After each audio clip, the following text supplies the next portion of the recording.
सत्य का साहस। संत्रानगरी नागपुरात एका वेगळ्या उत्साहाचं वातावरण बघाव्यास मिळालं। प्रख्यात आध्यात्मिक गुरु आणि विचारवंत आचार्य प्रशांत यांचे आज नागपूर विमानतळावर आगमन झाले। यावेळी त्यांच्या शेकडो अनुयायांनी पुष्पगुच्छ आणि घोषणांच्या गजरात त्यांचे अत्यंत भव्य आणि उत्साहित स्वागत केले। नागपुरात पाऊल ठेवताच आचार्य प्रशांत यांनी सध्या जागतिक स्तरावर गाजत असलेल्या इराण-इस्रायल संघर्षावर आपले महत्त्वपूर्ण भाष्य केले। आज जग युद्धाच्या छायेखाली असताना आचार्यांनी शांतता, प्रज्ञेचा मार्ग दाखवलाय।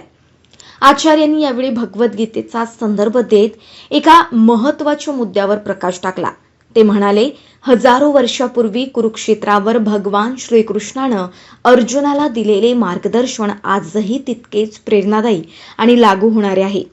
भारताची ताकद ही इथल्या प्राचीन ज्ञानात आहे।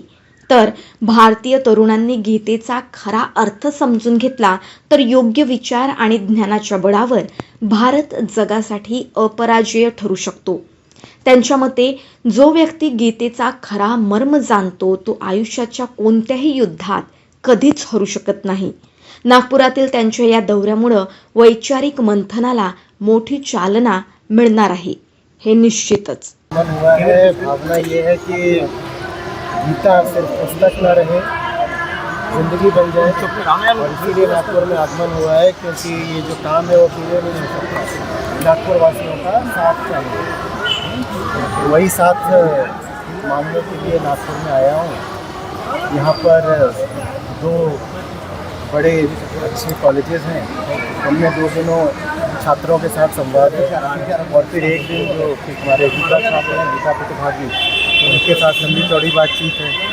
देखिए, ये कॉलेज के जो छात्र हैं इनके पास ऊर्जा है, महत्वाकांक्षा है, लेकिन साथ ही साथ संशय बहुत है, भ्रम बहुत है, बंधन बहुत है।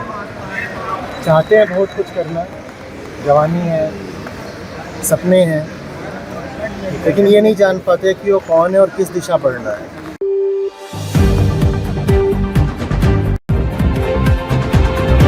अब तक सत्य का साहस।